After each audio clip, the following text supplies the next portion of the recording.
that these are the amount of crimes that we track throughout the year regarding property crime specifically. You can see that we had 77 business burglaries, 52 residential burglaries, 746 larcenies. That's basically a theft. That encompasses everything from retail theft to mail theft to package theft. Anything that can be stolen that's not inside your house is typically is classified as a larceny or a theft. Vehicle burglaries at 346 and vehicle thefts at 127. That's what District 1 had for its property crimes in 2021.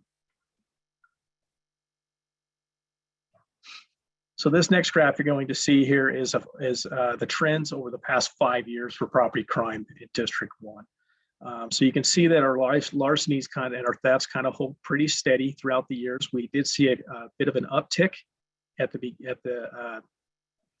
2021. The reason we kind of attribute the stores being closed in 2020 as to why we had this little bit of a drop right here in 2020. We have our vehicle burglaries are trending down. In fact, our vehicle burglaries in District 1 are actually down 29% in the past year. I don't know why during the pandemic, but we had a huge uptick in vehicle burglaries and just property crime overall in 2020 during that initial phase of the pandemic. We did kind of attribute that to a couple of groups of individuals who had come into Sandy and were victimizing our residents. After several attempts, we were able to kind of clean some of these groups up, get them charged federally. And since we've noticed that the property crime overall is going down. You can see that this blue line here is auto thefts. They are also headed in the right direction. They are down 37% this year. And then residential burglaries are down 37%, and business burglaries down 31%. Somewhere between 30 and 35% decrease in property crime over the past year. So this is what we call burn map or a pin map.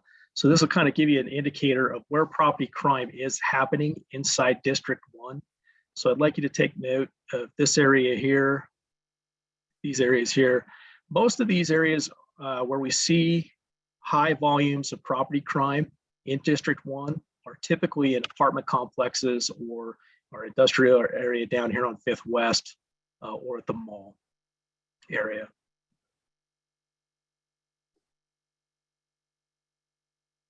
So let's talk about the big one. That's the good news, is that property crime is trending in the right direction. We've watched it fall steadily over the past year, and that's citywide. That's just not in District 1. So we are having some successes with property crime. It's obviously going in the right direction. We love to see that. Here's the challenge that we're facing right now. So within Sandy City District 1, you can see this blue, almost hockey stick type line right here. This is actually aggravated assaults that have occurred in Sandy over the past 5 years. The average in count in District 1, about 40 a year, and that's consistent over the past decade. And then starting here, we began to see this really huge increase in aggravated assaults. And what that's attributed to is that we're facing some gang problems within Sandy City. Ever since I've been here for 26 years, we've never really had a gang problem in Sandy City.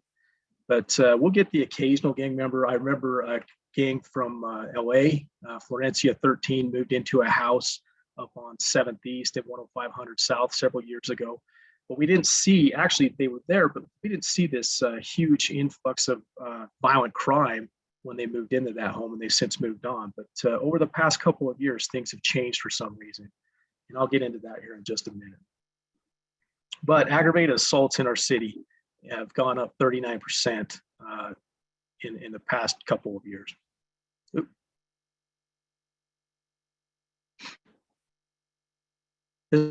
Map and heat map of where these aggravated assaults have taken place.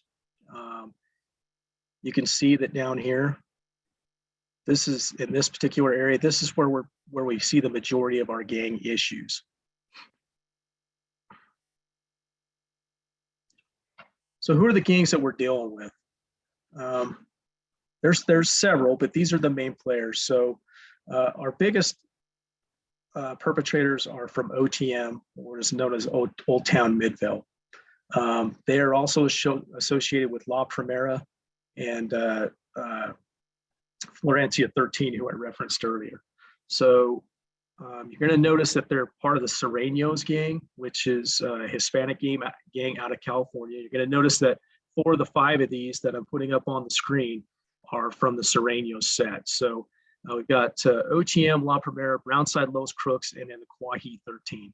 They're all from the same set of gangs, but for some reason they're feuding. So the gang people tell us that it's because they don't have leadership in their gangs right now, so they're all feuding.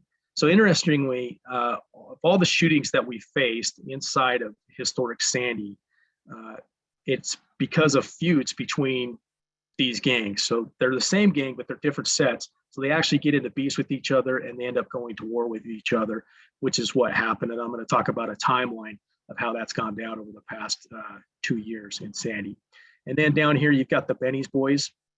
They're actually a Norteño set. So if you kind of think Crips and Bloods, they're not Crips and Bloods, but Serranos wear blue, Norteños wear red, and they're, opposite of each other. But we did one of our original shootings happened to be with the Benny Boys, which is kind of a subset of the Norteños out of Kearns. And they're named the Benny Boys because of a shooting that took place out there a few years ago. So here's kind of a timeline of the gang activity that's taken place in Sandy City over the past couple of years. So this all began with this homicide right here that took place down in the Eastgate Mobile Home Park on July 22nd of 2020. And this was juvenile OTM members. Most of our gang members in Sandy are juveniles, but they do range anywhere from 13 years old all the way up to 21 years old. But the most violent individuals that we've seen in these gang crimes are actually the juveniles that are carrying them out. So what this happened to be is these juveniles and another, he's an associate of the Quahis, they were beefing over something. We don't exactly know what it was. And one day this spilled over in the mobile home park, and the juvenile shot at the other individual, but he missed and ended up shooting the other individual's wife and killing her. That juvenile has been arrested and is awaiting trial. So this kind of kicked it off in 2020. And then there was about a 6 months lapse, and then starting around January, that's where we really started to see things pick up between these sets of gangs. And the main perpetrator is OTM, Old Town Midvale. They seem to be at odds with everybody. That's come out to be with several shootings over the past 2 years. You can see that we had an aggravated assault on January 10th of 21, where an individual was confronted in a driveway down off of 10500 South area, and he fired a couple shots into the air. We had a drug deal gone bad down in Historic on February 12th, where an individual met up with a couple of these OTM gang members, and they tried to rob him and ended up shooting him in the face. That case is still under investigation. This case here, on April 16th of 21, this was 2 ATM juveniles, gang members, were shot by Tyson Rocco. He's part of the Benny Boys out of Kearns. We don't exactly know why they were feuding, but he's since been sentenced. He shot 2 juveniles. I believe he was given a year in jail. This kind of just added fuel to the fire. We had a couple of drive-by shootings where property was damaged. There was a homicide that involved in West Jordan that involved our OTM gang members and Quahi members. One Quahi member was killed. And so you can see that this isn't just a Sandy issue. This is actually pretty much a county-wide issue. But with these particular gangs, we're seeing a lot of violence between these gangs in the areas of West Jordan, South Jordan, and Sandy City. And there is an individual that's a member of this gang that lives in Draper as well. This kicked off the summer of 21, where we ended up with, I believe, 6 shootings in a matter of a few weeks, which led us to August 23rd. And that is when, after we had 3 individuals right here on July 27th, They were shot at an apartment complex on 3rd East in Pioneer. We decided, all right, we really need to get clamp down on this. So that's when we created our internal gang task force on the 23rd of August, and I'll talk about that here in a minute. Right after we activated our task force, we had another drive-by shooting. This was against an individual that had turned or testified against 2 of his gang members in OTM for a previous homicide, the West Jordan homicide. And he lives over off of 10500 South and 700 East. They conducted a drive-by on his house. And he has since been targeted by that gang several times. After that drive-by shooting happened, we decided that we needed to probably look at activating a full-time detective to the Metro Gang Unit. I believe that we'll have an interlocal agreement coming up at council on Tuesday where we'll be able to assign a full-time detective. Right now, he's just kind of embedded helping out with this. The nice part about having the gang unit here is it's like 15 different detectives from different agencies that share and collaborate, share information. And when we get a hotspot like we've had over the past 6 months, they can come in and really put the heat on these guys. They have relationships that they can leverage and that kind of thing with these gang members.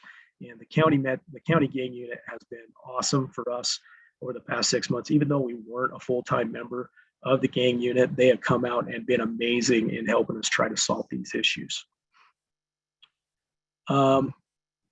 Since we activated our gang task force, other than this drive-by shooting, we had another one where down here on this November 7th, which is the last one that we have had.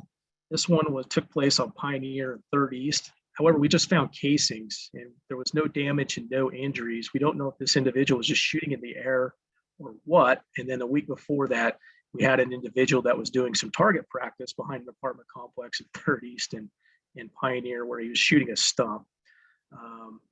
We have not been able to identify that individual, but we do believe he is gang related as to where that took place.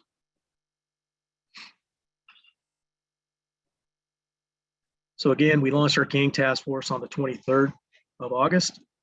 And then our goal with launching that gang task force was to just make daily contacts with as many gang members as we could within Sandy and Midvale area. The reason we pushed out into Midvale is because a lot of these individuals actually live there. They don't recognize borders. So we pushed out, tried to make daily contact with them just to let them know that, hey, we're here, we know who you are, we're watching, and then conduct uniform suppression. So we're trying to stop them for any reason that we legally could after they left to send a message and make arrests. And it seems that we've had some success with that. On top of that, we put a lot of effort because all these shootings were happening down in the historic area. We deployed officers out there for what's called the walk and talk program, where we encourage our officers to get out of their car, walk around neighborhoods, just meet the community and say hello. This was kind of forced. We forced our officers to go down there and actually just walk the historic area just so that we could show a presence that we're not going to tolerate this kind of activity. Our task force consisted of 1 lieutenant, 2 sergeants, 8 officers, 1 detective, our intel analyst, and the one and only Amy Bryant, who was our crime prevention specialist on this case. And then recognizing that this was it was not just us happening in Sandy, this was happening all in the South End. We partnered with Salt County Metro Gang, Midvale detectives, and I should have put on here that we partnered with West Jordan's gang detective as well. Those relationships really went a long way to shutting down the shootings. Like I said, we've only had 2 since we initiated the task force in August. And of those 2, one was shooting a stump and the other one, luckily nobody was hit and no property crime. We haven't had one since November, knock on wood. So that's kind of the presentation. I didn't want to take too much time. So I'm happy to entertain. I guess we're going to wait for questions, Amy. Well, Chief, one question I think does kind of go with what you were just talking about. This question says, my neighbors were victimized in one of these shootouts a while back while driving their car through our neighborhood. I'm sorry about that. How is Sandy PD helping secure the neighborhood around, and how can we as citizens help? And we may go into some of that, but do you want to touch on that real quickly? Sure will. You kind of heard me talk about it just a few minutes ago. Number one, we redeployed resources down to the area where the shootings were having. So we made sure that we had a huge uniform presence down there. We are looking to assign a full-time detective to the Metro Gang Unit because this gang task force that we put together was kind of an emergency thing. We pulled our parks police out, put them in there. We pulled our narcotics investigators, put them in there. And they were focused specifically on that problem for 45 days. So they've got to kind of go back to what they were doing, and since things have slowed down, so we're looking to put a full-time investigator into the Metro Gang Unit to kind of bring in those resources to really tamp down on the gang issue that we're seeing. On top of that, we do daily walk and talks. Our officers are encouraged to get out of their vehicles down in the historic area, walk around so that we show a presence that way. And then our youth units are actively involved in the schools, trying to get kids out of gangs before they actually get into them. I know the Sandy Boys and Girls Club is down there. They're not part of the police department, but they do a great job of doing the same thing. What can residents do? Support the Sandy Boys and Girls Club. Neighborhood watch is a big one. So, and Amy's going to touch on that a little bit. Thank you, Chief. And then another question that I think is related to what you were talking about is, are the two recent explosions gang related? And you may have to address a little bit about what those explosions were. There are people who probably aren't aware. Sure, happy to address that. Thank you for reminding me because that was on my list to talk about and I didn't. So yeah, so the two explosions over the past couple, it's been a month. Those are not gang related. So what we think they are is an acetylene balloon bomb. And basically what it is, I wish I should have had the video so I could show and tell, but I don't. They take acetylene gas, they put it into a garbage bag, basically, tie up the garbage bag, put a burning fuse onto the bag, and then they launch it into the air using helium type balloons. And then it floats up, the wind carries it wherever, and then it ignites and it goes off like a huge firework or bomb in the air. So you get that huge air burst, that flash, and that noise. So we're pretty confident that that's what those two explosions are. There was a resident when we did outreach asking, hey, has anybody seen anything? Somebody did some math and said it appears it's coming from the area of 8600 South and 7th East. And we would think that that theory is correct because right around 10 years ago, we had the same thing happen in historic Sandy. So we had this for a few months. One would go off, once a month or every other month. And it was determined that that's probably what it was. We never had any damage or injuries from these things, but it's tricky to catch the individual doing it because once they launch it from their backyard or whatever, the wind carries it wherever. We don't know when it's going to go off, and it only happens once a month. So we are actively working it. We do have some leads, and that's kind of what that is. But it is definitely not gang related. Thank you, Chief. And then finally, how do you identify gang members? That's a tough one nowadays. How do you identify gang members? Yeah, so it used to be that they wore blue or red or they wore heavy gang attire and you were able to single them out. That is not the case anymore. These kids dress just like normal kids usually. They might have, baggy pants or whatever, or some kind of clothing on that may lead you to believe they're a gang member, but they're not screaming, I'm a Sereno or I'm a Norteño. They're pretty low key. So usually the way they're identified is they're seen associating with known gang members. And once you run into them 4 or 5 times with the same set of kids, you usually understand that this kid's probably been sucked into the gangs. And the best way that we learn that they're part of the gang is they tell us. So they just tell us flat out. There's some other things like they may tag their books for school or something like that. They may carry around, tags that they would put on a wall that would identify them as a gang member. Thank you, Chief. While you're on the hot seat, here's another question, which I think would be best for you to answer. What is the morale of the police officers, and do we have enough police officers for our city? So morale's great right now. And that goes a long way to the council and the administration supporting a pay raise to keep us competitive. So We have a new style of leadership here in the police department, which is service-oriented based leadership. That seems to be going a long way with the officers. I'm always seeking to get input from our officers, and the reason I do that is because my expectation and what I tell our officers is that I will treat them the way I want them to treat our citizens, and that's with the dignity and respect that everybody deserves. So the morale is great in the police department. I think it's probably as high as I've seen it in many years. So. And then the second question is, do we have enough police officers? And the answer is, I'm going to say yes right now. That could change very quickly with how we're growing. The more we become densely populated, the more officers in the long run it's going to take. So currently we're not fully staffed. We're actually down 4 law enforcement officers, and I expect those officers to be hired by March.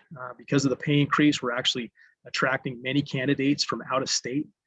We actually have now 3 San Diego Police Department officers lined up to come work in Sandy City, a couple of Nevada Highway Patrol officers. So we're looking great in the morale regard.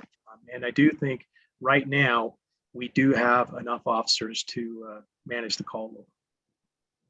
Thank you so much, Chief. I'm going to hold off on some of the other questions that have come through. We may answer them as we continue on, and if we don't, we'll catch them at the end. So appreciate all that the Chief had to say, and just as one of his employees, I appreciate him and can testify that the morale is very good in the Sandy Police Department. Okay, so one thing that Councilman Meekum did specify that he wanted me to talk about was police being in the neighborhoods and how residents should respond if police are in your neighborhood.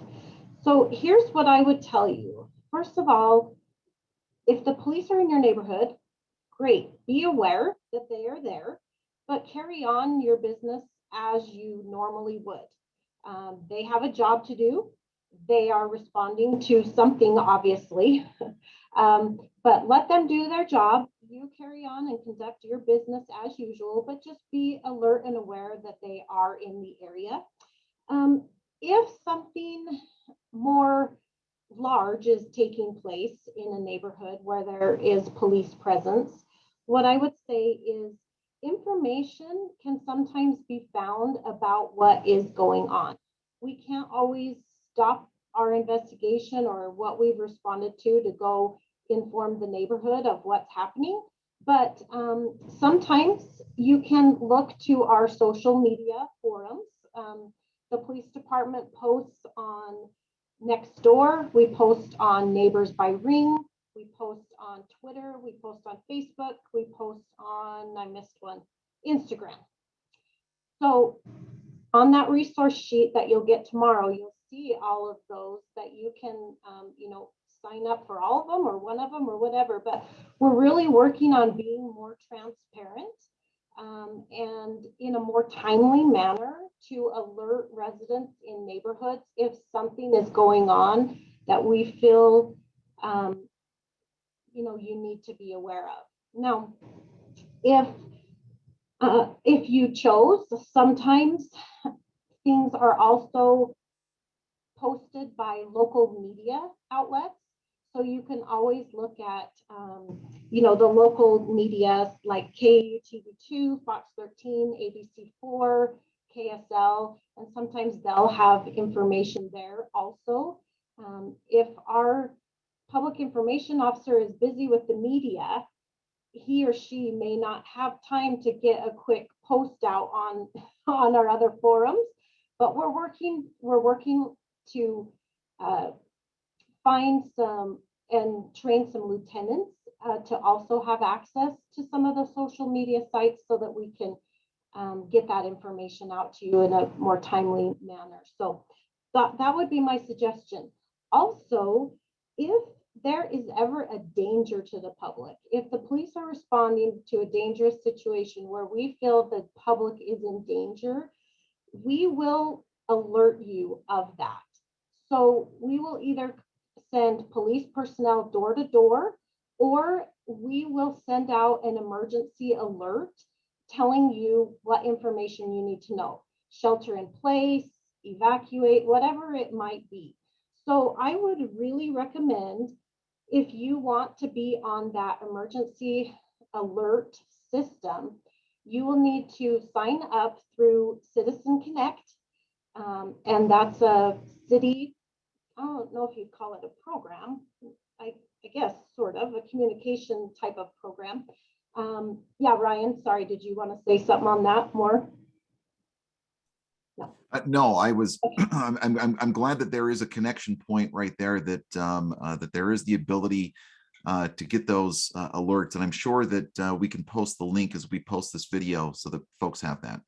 Yeah, and on that information sheet I'll send you tomorrow, there will be information on how to sign up for Sandy, the Citizen Connect, and how to sign up for the emergency alerts. And the great thing is, when you sign up for those emergency alerts, you can say which alerts you want. If you don't want to get weather alerts, then you don't check that box. But if you want to get other emergency alerts, police related or otherwise, you know, disaster related, whatever it might be, then you can check the box of what you have interest in getting an alert of. But if the police department needs to send out information to the neighbors of a dangerous situation, we will either go door to door, or we will send an alert through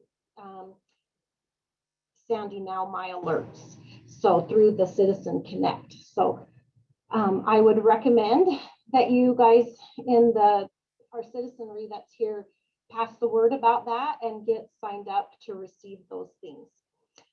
Okay. Also was asked if we could speak a little bit about crime prevention. So a couple of topics were mentioned.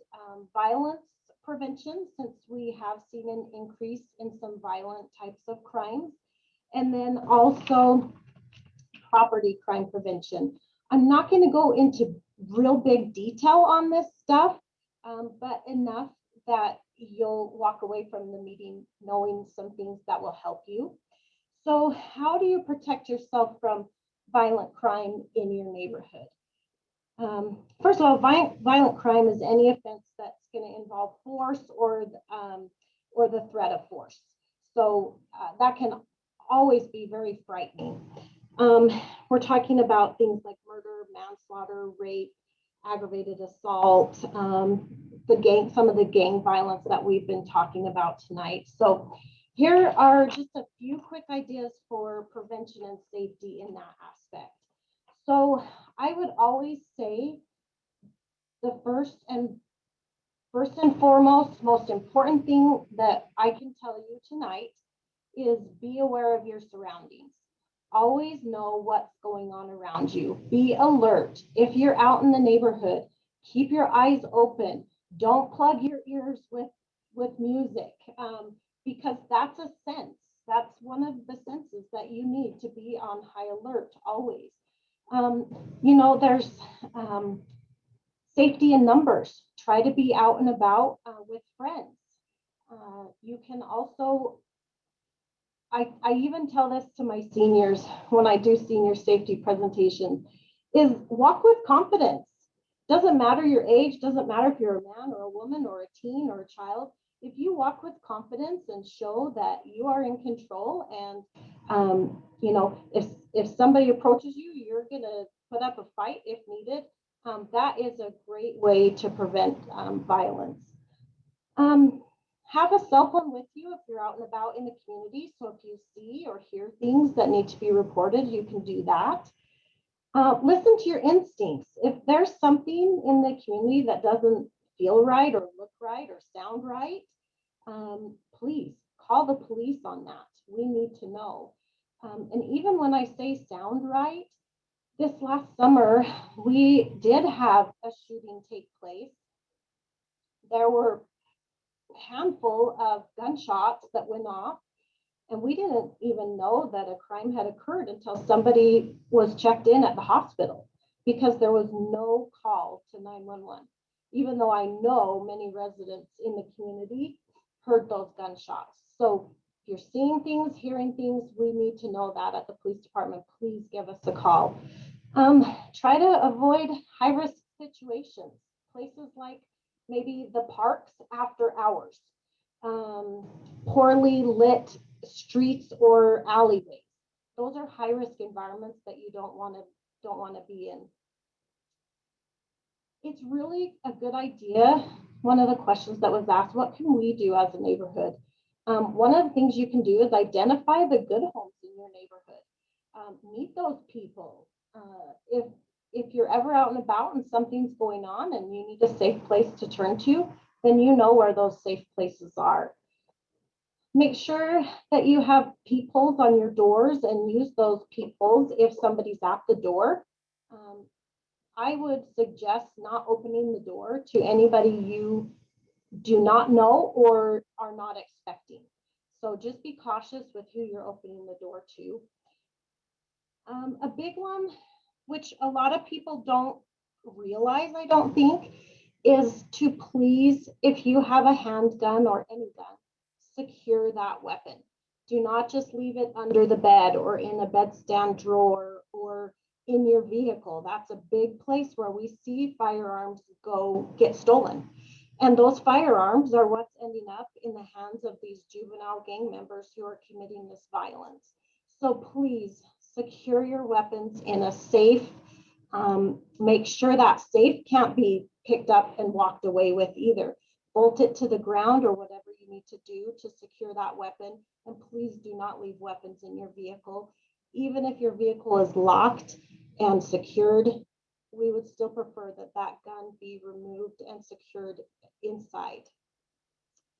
I always tell people, make a plan before something dangerous happens. Think about some situations that could happen in any community and think about what would I do if that were to happen. So you already have a plan in mind if something potentially dangerous happens when you're out. And then I would say, take your neighborhood back. If you feel like your neighborhood has some undesirable things happening, take your neighborhood back. Hold neighborhood functions in your neighborhood. Go to the parks with your kids. Sit on your front porch. Say hi to people. Start a neighborhood watch. And we'll talk a little bit more about that in just a minute. And then finally, please report suspicious activity to the police.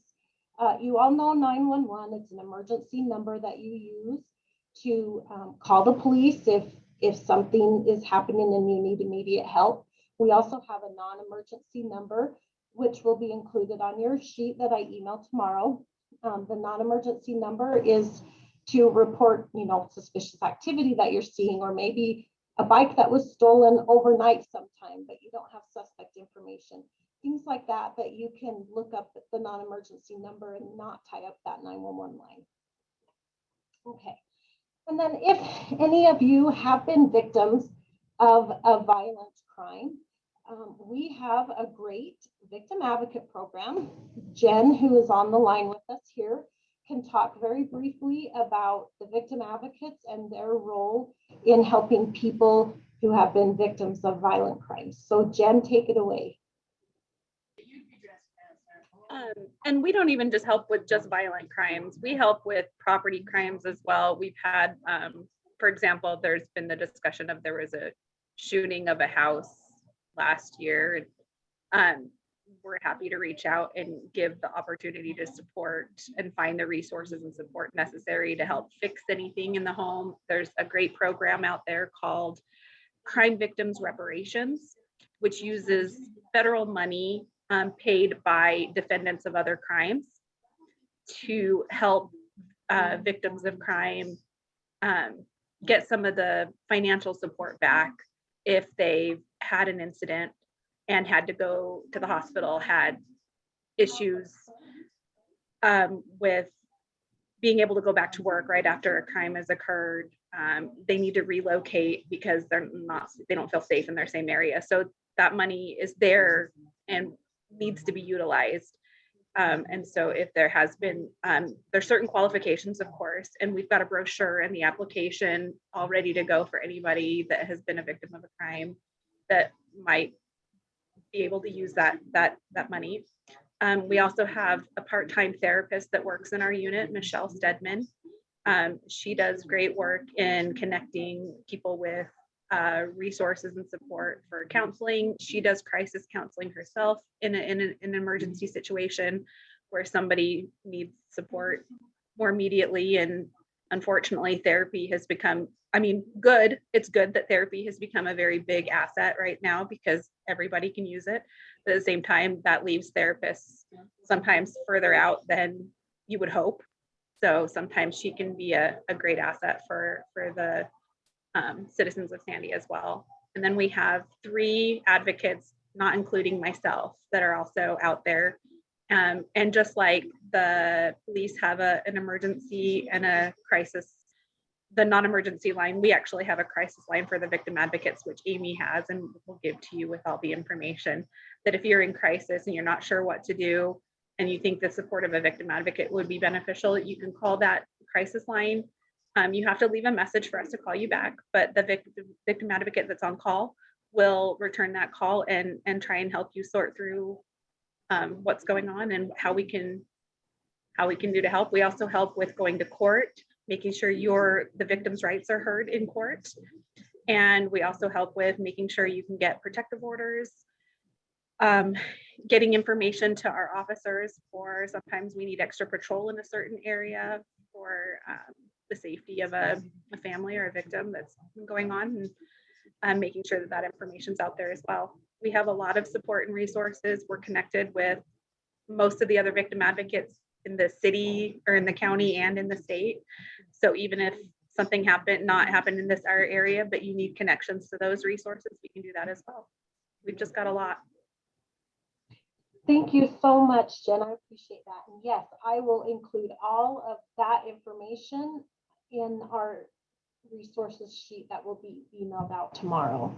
Okay, talking a little bit about property crime now. Property crime is going to be taking of money or property, but it doesn't involve force or threat of force. So usually you'll see this burglary or larceny theft or motor theft is what you'll usually see when we're talking about property crimes.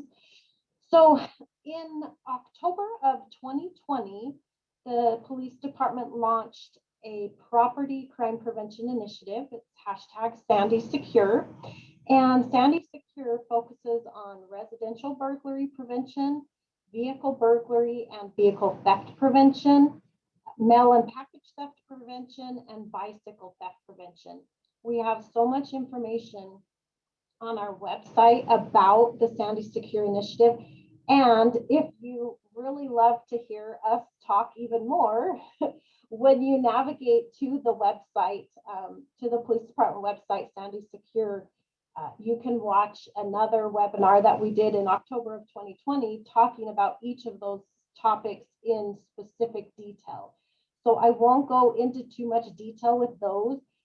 When I send the resources sheet out tomorrow, you can navigate and look into all of those resources.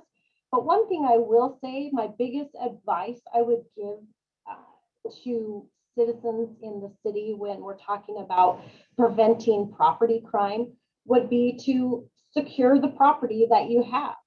So if you're talking about vehicle burglaries where somebody breaks into the vehicle and takes items that are there, how you prevent that is you remove your items out of your vehicle all the time. You never leave anything of value in your vehicle.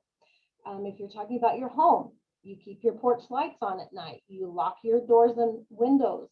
You keep your garage door down. If you're talking about the mail, you pick your mail up as soon as possible. You don't mail outgoing mail from your mailbox. You take it to the PO box or to the post office, excuse me. If you're talking about package theft prevention, then make sure that your packages don't sit on a front door. They're collected as soon as they're delivered. You track them. You have them delivered somewhere where you will be. You use the community lockers that are available to pick up your packages. And like I said, we could spend 2 hours talking about all of those things, but the information is all on our website with the Sandy Secure Initiative. So take a look at that. Lastly, I will say if you are the victim of a violent crime or a property crime, please report it. We do know that some crimes go unreported. Unfortunately, sometimes people wonder if the police can do anything, and so they just don't report the crime that's happening. And what I would share with you is please report crimes that you're experiencing. It can start a law enforcement investigation. It may lead to an arrest of a suspect, where if you didn't report it, we wouldn't know that information. It increases safety so that we know what's going on and can respond and try and rid whatever area of the crime that's happening. You can possibly get victim support. You might need a report, especially if it's property crime, for an insurance claim. And then it also helps the police look for patterns, like the chief was showing earlier, some of the hot spots. We can map out things and find out where do we need to send specific resources. So please call and report those crimes that are happening. Okay, lastly, I will talk a little bit about Neighborhood Watch. Neighborhood Watch is near and dear to my heart. It's the whole reason I got involved in law enforcement in the first place. Because years ago, when I was about 23, I went to my local Neighborhood Watch meeting. I got a flyer on my front door, and I thought, yeah, I'm going to attend that. And I fell in love with the program, and I went up to the Salt Lake County Sheriff's Office that was conducting the meeting, and I said, how do I get your job? And so there's my story.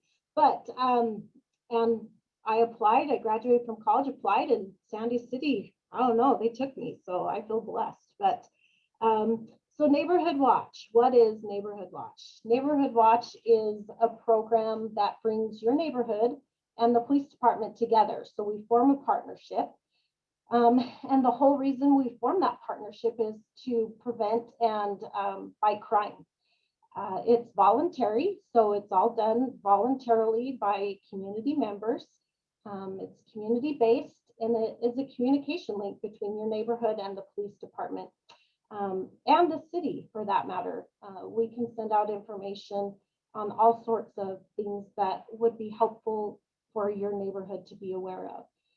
The status of Neighborhood Watch, in case people on here are wondering, well, is there even Neighborhood Watch in Sandy? What's going on with that? Yes, so in Sandy City, Neighborhood Watch is alive and doing well. Citywide, I have 60 active Neighborhood Watch groups that I'm in direct communication with. In District 1, I have 15 active Neighborhood Watch groups that I'm in communication with, 4 of which have been formed with the implementation of the new gang task force in historic Sandy. So we're getting people involved in their neighborhood, and it's wonderful. So how do you get involved if you want to be involved in Neighborhood Watch? First of all, if you don't know if your neighborhood is participating in Neighborhood Watch, you can contact me. Give me your address, and I will look to see if you are in an active Neighborhood Watch group. If you are, I can contact you. I can get you connected with that Neighborhood Watch leader. If you aren't, then you can work with me to start a Neighborhood Watch group, and it's really fun. So, you know, you can check out information on our website, and again, that information will be sent out tomorrow morning. You can contact me and we can talk about it. But Neighborhood Watch is a wonderful program that gives you an opportunity to be involved in your community. Okay, we have some questions here. Let's see what we've got. All right, is petty property crime being reported? That is, do you think people are reporting property crime, or has it become normalized so it's underreported? And I think we can all jump in on this if Chief or Jen or I wants to. I would say some crimes are, which I already stated, are probably not being reported. I think major crimes definitely are, but I think we probably missed some vehicle burglaries here or there, or some stolen bikes. I'll let the chief jump in if he disagrees with anything that I'm saying. Okay, so that takes care of that. Okay, here's a question. Lots of children from the historic Sandy neighborhood walk to Sandy Elementary. Lots of children in Sandy City, holy, walk to elementary, which I think is so super great. So how safe are the times before and after school? And is there an increased police presence during those times? Chief, can I have you answer that one? Absolutely. I'd love to answer that one. So, we're here talking about crime tonight and property crime and increases in aggravated assault crime or violent crime. And I just want to reassure everybody on this call and in our community that Sandy is a very, very safe city to live in. When we talk about reducing crime, it's because, our goal is to have zero aggravated assaults. If it were a feasible goal, we'd like zero vehicle burglaries over the years. So our city is very safe. It's at one of the top. I think we usually average 0 homicides a year. Fortunately, we did have 2 this year, and they were both in District 1.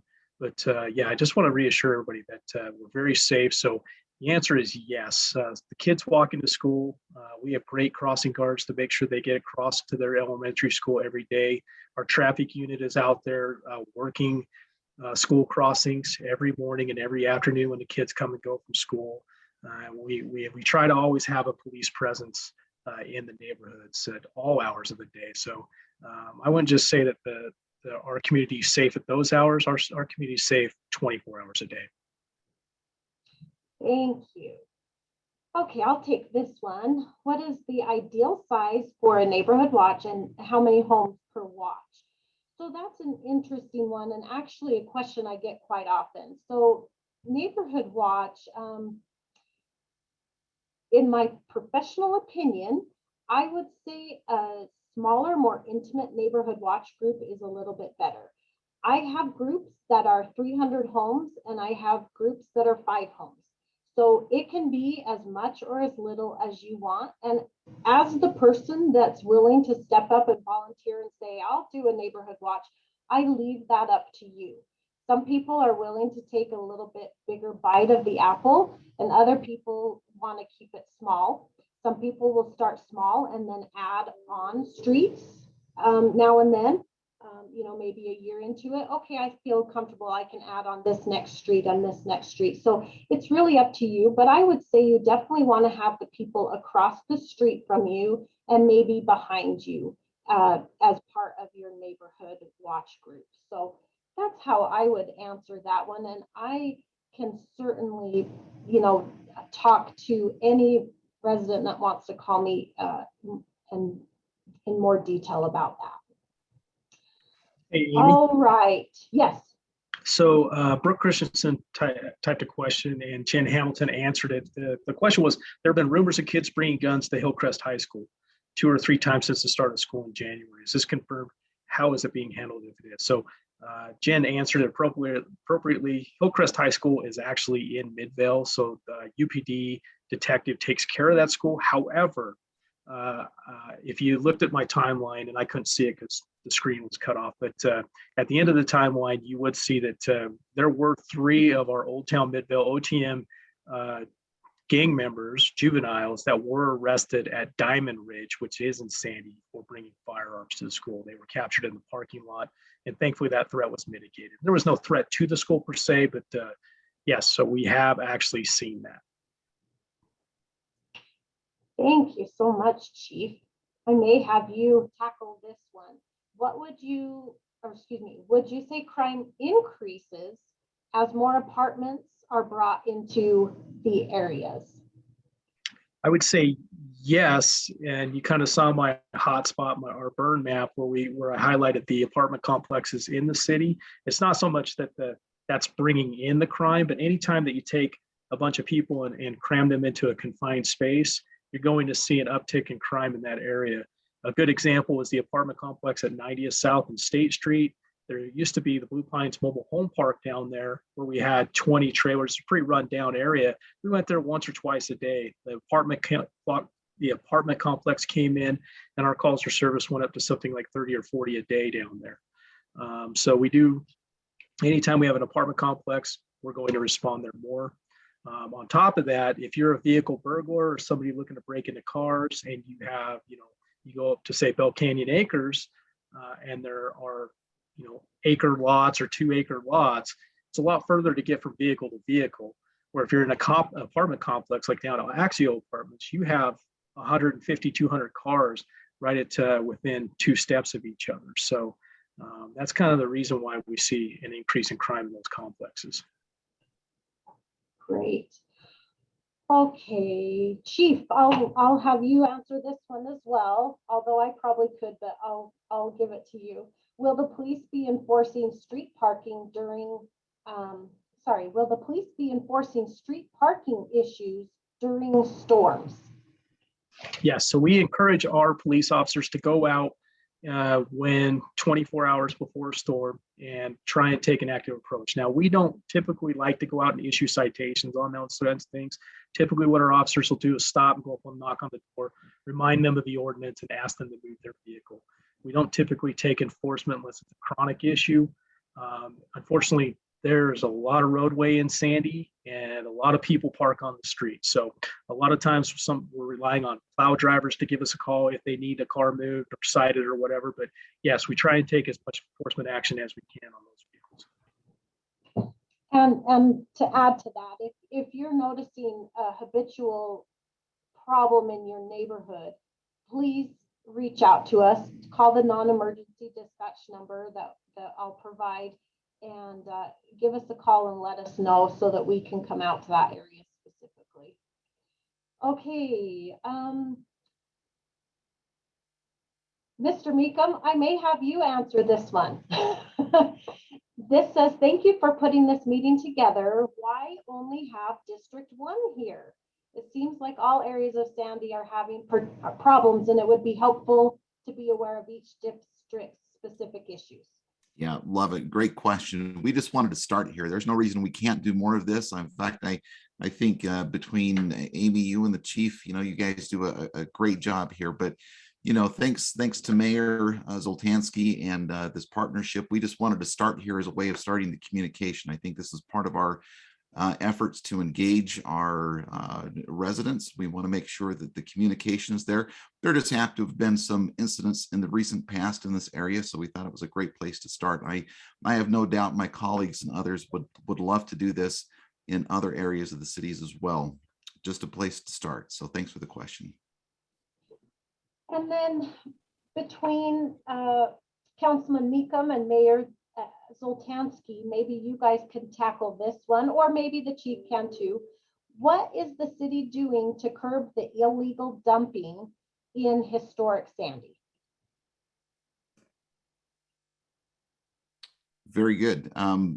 Yeah, Mayor, Chief? I'll hop on that one. So the code enforcement responds to complaints. So we need to hear from residents when there's illegal dumping going on. We do not have the resources to have code enforcement officers going out to look for violations. So we count on you to hear about when there are problems. So if you see illegal dumping, people violating, for example, the bulk waste cleanup schedule, dumping things on side yards, take a license plate, report it. Let me give you the mayor's office, the telephone number for the mayor's office. So when in doubt, if you don't know which department in the city to call me. It's 801-568-7109. And Amy will include that in the resources for tomorrow. And if I could just back up while I've got the mic here, there's great resources on the Sandy Police website while you're focused on this topic tonight, while you're gathered with your spouse or your family. That Sandy Secure button on the police website, there is the whole video from October 2020 about property crimes, and that applies to every district in the city. Those are crimes of opportunity, chronic, persistent problems that we have, and Sandy's not alone. It's all across the Wasatch Front.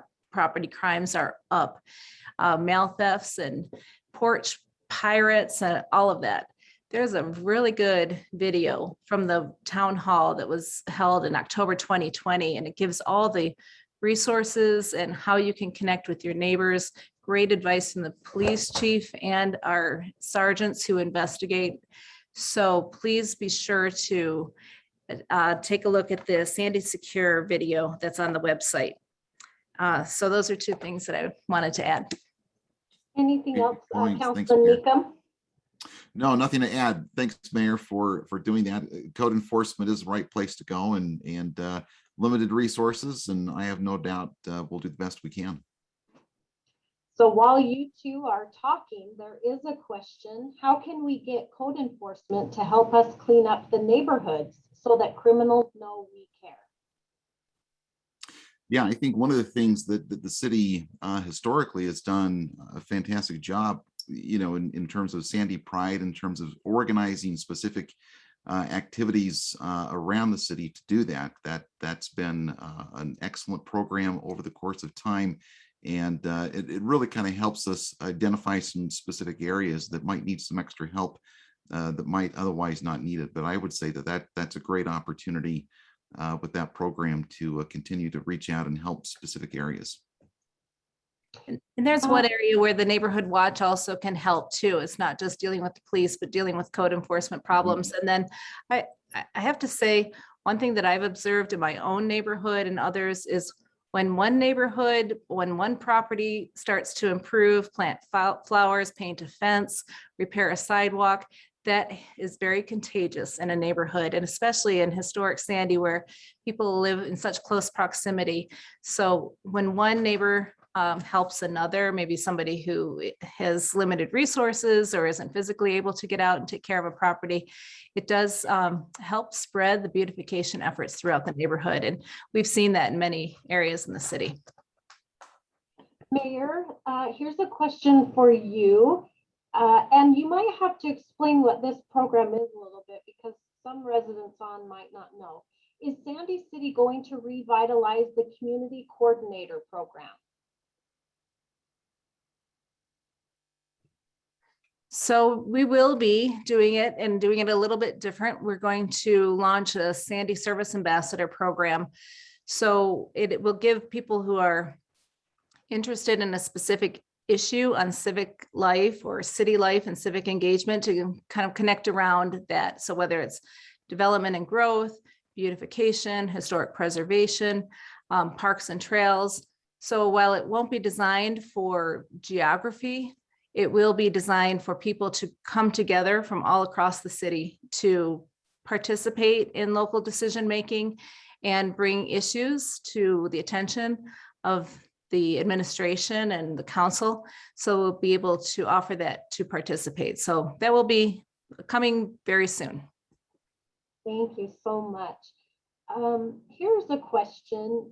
Can we expect more meetings like this to get active updates on the ongoing efforts? Absolutely. One promise I made from day one when I became mayor was to create new pathways for civic engagement, surveys, town halls, meetings, civic groups. So there will be a lot of new opportunities and also developing these tried and true meetings. This format tonight, I just want to congratulate you. I think this has got to be a record attendance. I'm seeing 65 attendees, and that is great. That demonstrates that there's strong interest in the safety of our neighborhood. Sandy is a safe community and we want to keep it that way, right?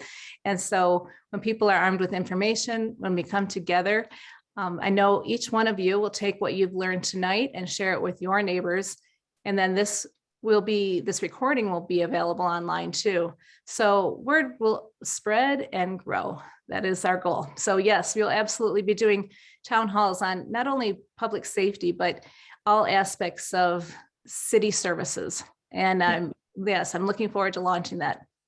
Thanks, Mayor. That's exactly what I was going to add. I think we have potential for a lot of topics to cover. Trails, for example, is usually something that are on the minds of folks, but and other aspects as well, with our fire department, public works, code enforcement. We have a lot of opportunities to talk to segments of the city and to the whole parts of the city. So that's exactly what we're looking for, is opportunity to communicate more. So great, Mayor. Completely agree.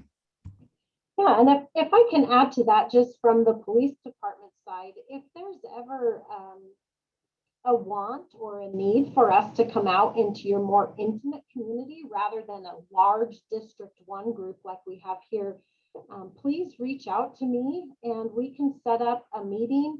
The police department will attend block parties if you're having them. We would be happy to come out into your neighborhood.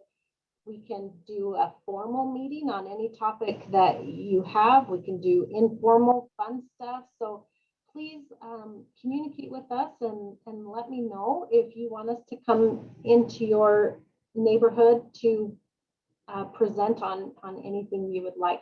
Of course, right now we're doing a lot of webinar style meetings because of COVID, but and I'm happy to do that also, but we can also do in-person things, hopefully as numbers go down and things get back to normal, which is what I thought I was going to be saying a year and a half ago. So And when we do those block parties, we'll make sure there's good food and attract lots of people.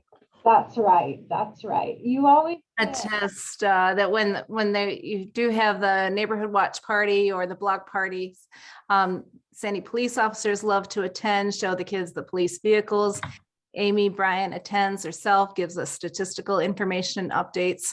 It is very useful. So we are really here to serve. The department is here to serve and protect, provide excellent services to our residents.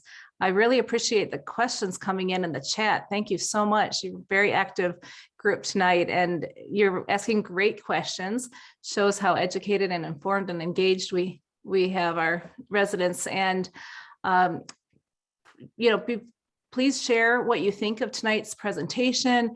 If you'd like to have future topics, please pop that in the chat. Okay, I am being asked about the VIPS program, so I'll answer that since that is one program that I supervise. So VIPS is Volunteers in Police Service. Right now we have 17 members of our Volunteers in Police Service. They are highly trained volunteers who act as an extra set of eyes and ears for our police department. They are uniformed, they drive, we have 2 vehicles that say mobile watch volunteer on the side and have amber light bars on them. They go to help with our extra patrols, they watch our parks, they watch our trailheads, they go through parking lots and just try to be that visual deterrent out in the community. Sometimes they'll stop and say hi and just ask how things are going in your neighborhood. You can let them know. They can report back good or things that maybe we need improvement on. But the Volunteers in Police Service have been active since 2007. So they are a great resource. It's a great program that has been very successful in helping the police department. We obviously can't be on every street in the city at all times. There's no way our resources can handle that. So these men and women that come out and volunteer their own time and go through the hours of training it takes, we really appreciate, and they are able to do some things that would tie up our officers so that it allows our officers to be more proactively engaged in the community. One example I can give you is the VIPs take out our traffic trailers. We have 2 traffic trailers that we're able to deploy in the city. That saves our traffic officers hours of time every week in deploying and moving those trailers.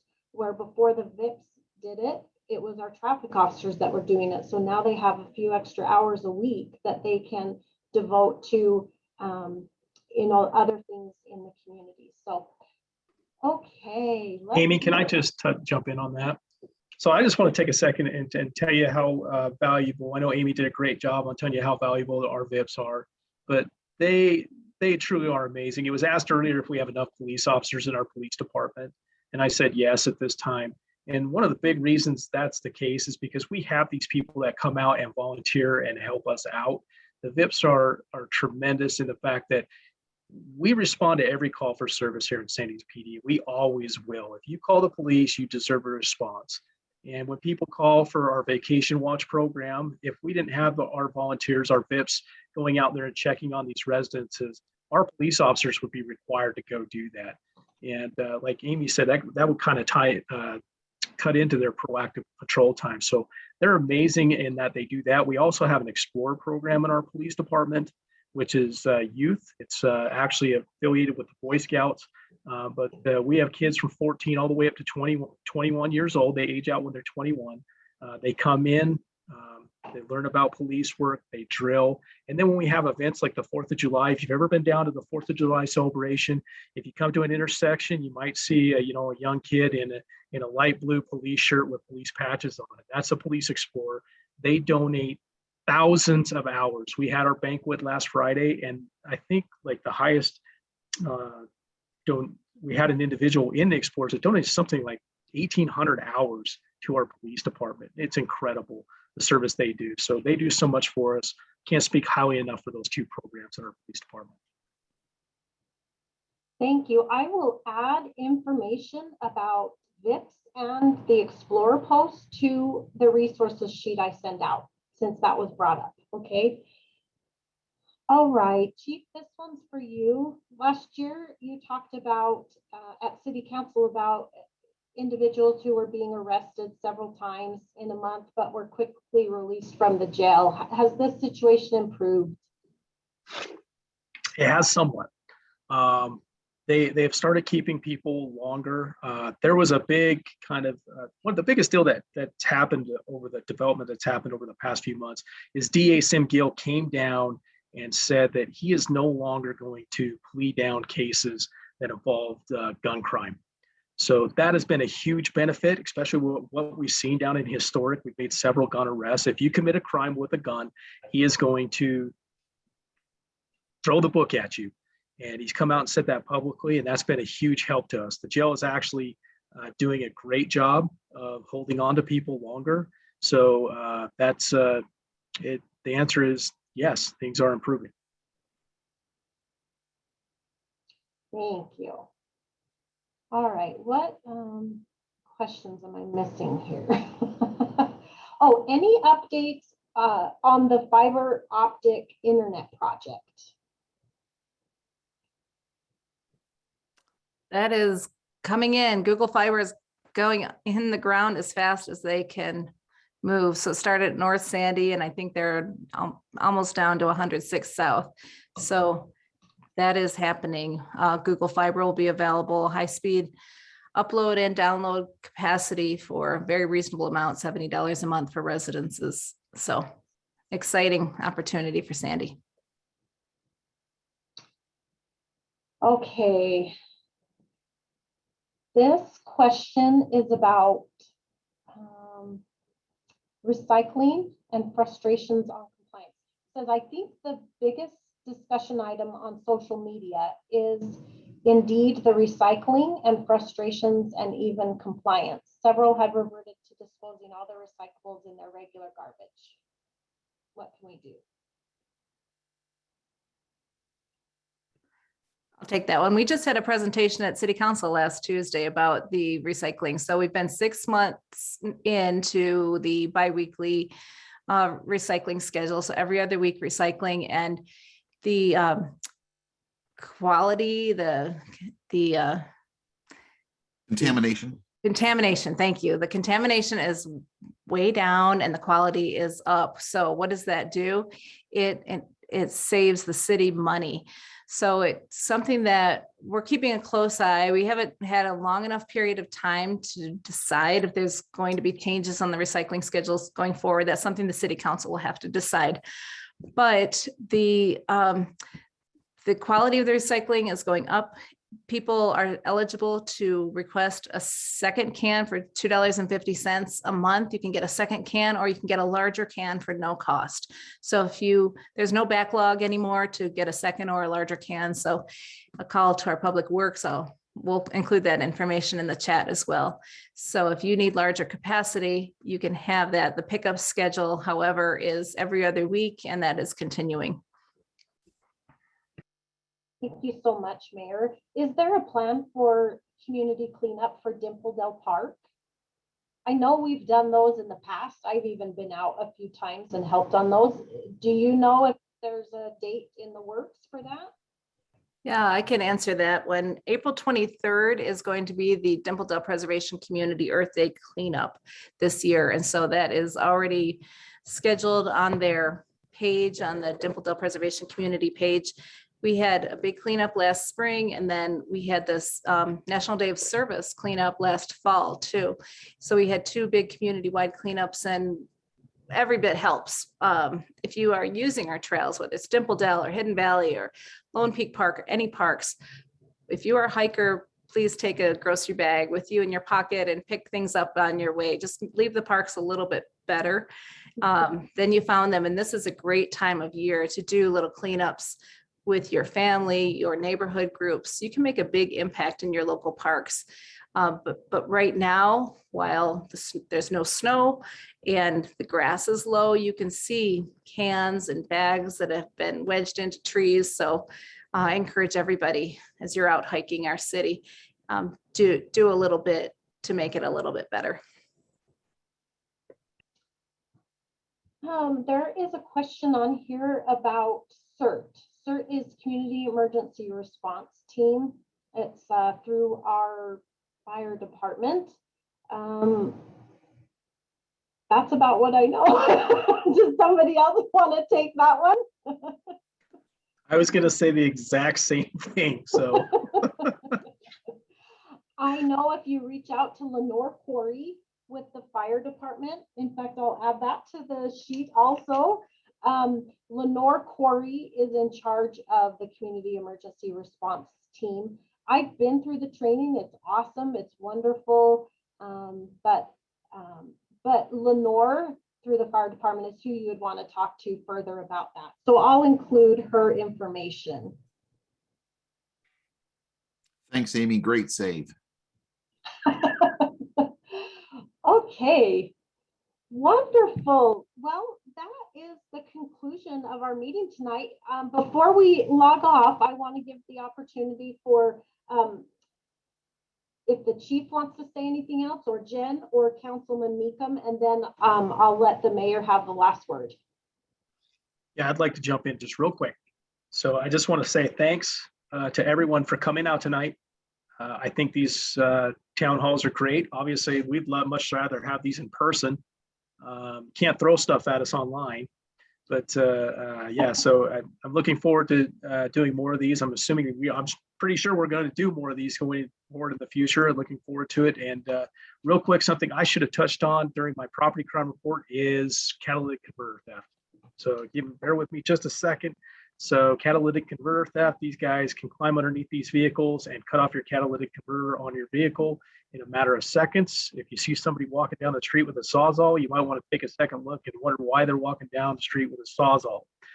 Right now, there is a House Bill 38 by Representative Wilcox and Senator Maine that is in committee, right, which will require if you go to a pawn, a scrapyard with a catalytic converter type thing, they're required to report it just like anything that goes into a pawn shop, which would go a long way to stopping these catalytic converter thefts. So I urge everyone to reach out to their representatives and ask them to support that bill. Thank you.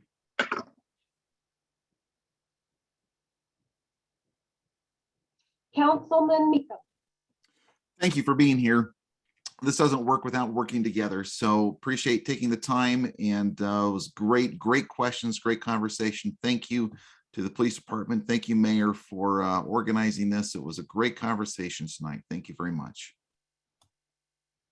And Mayor Zoltansky, finish us out.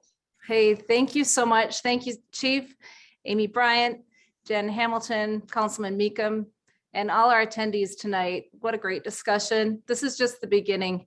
I don't know if you Sandy residents are aware, when you think of the Sandy Police Department, you just think of them patrolling and serving the borders of our city, but our Sandy Police work with county law enforcement, with state law enforcement, with national law enforcement, and wherever I go, whoever I talk to in law enforcement, I receive nothing but compliments on the professionalism, the skill, the training, the reputation of our Sandy police. And I'm just very, very proud to serve in a city that has the caliber of law enforcement professionals as we have in Sandy. I really appreciate the comments supporting our chief and our law enforcement men and women tonight in the chat. Thank you so much. It is something that we're going to have a continuing conversation. I mean, since the beginning of time, there's been crime, and protecting our families and protecting our property is just an ongoing area where we have to be vigilant, right? So I am very pleased that we have the depth of resources from the personnel, as well as the facilities, the training, and the outreach that we have in Sandy. So we're very fortunate. And as I mentioned before, we're not alone in fighting these problems in our community. This is something that we see all across the Wasatch Front. But one thing that does make Sandy stand out is how much care and concern we have for our neighbors. And that, in the end, is what's going to give us the best defense in protecting our communities, is knowing our neighbors, supporting our neighbors, and knowing who to call, and knowing that you're going to get a rapid response. We are committed to safe neighborhoods in Sandy, and I, as your mayor, am going to do everything that I can to promote safe neighborhoods. But we can't do it alone. And so that's why I'm so encouraged tonight to see so many of you. And going forward, I'm looking forward to hearing more of your ideas and topics that we can address to help everybody prepare themselves. Thank you so much. Thank you, everybody. Have a good night. Great job, Amy. Thank you. Bye. Thanks so Thanks much. for it, Jamie. Bye-bye. See you guys.